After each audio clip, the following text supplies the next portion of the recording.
المجلس الأعلى لتنمية الموارد البشرية هيبدأ شغله إمتى؟ قال لك فعليًا بعد تنفيذ القانون خلال 6 شهور هيبدأ تشكيل المجلس ويتحدد اختصاصه. المجلس ده دوره إيه؟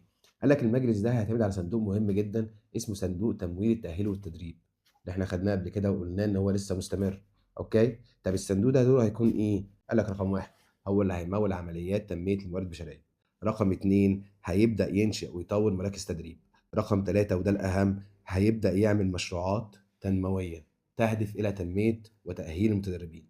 طب الصندوق ده هادفع له كام؟ أو هنشترك في كام؟ زمان كنا ندفع 1% من صافي الربح، حاليًا قال لك لأ، طبقًا للمادة رقم 21 موارد الصندوق هتيجي منين؟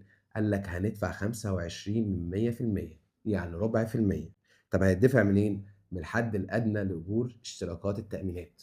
يعني أنت حضرتك هتعمل إيه؟ واحد بتأمِّن عليه 10.000 جنيه، لأجل اشتراك التأمين 10.000 جنيه، هاخد منه قد إيه؟ ربع في المِيّة.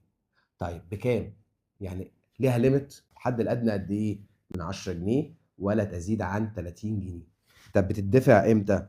وبتدّفع عليها شروط تانية، قال لك ده هيتطبّق على الشركات اللي عدد عمالها 30 فأكثر. طب هندفعها بشكل إيه؟ بشكل سنوي. صندوق تمويل التدريب والتأهيل بقى دوره حيوي جدًا في الفترة اللي جاية.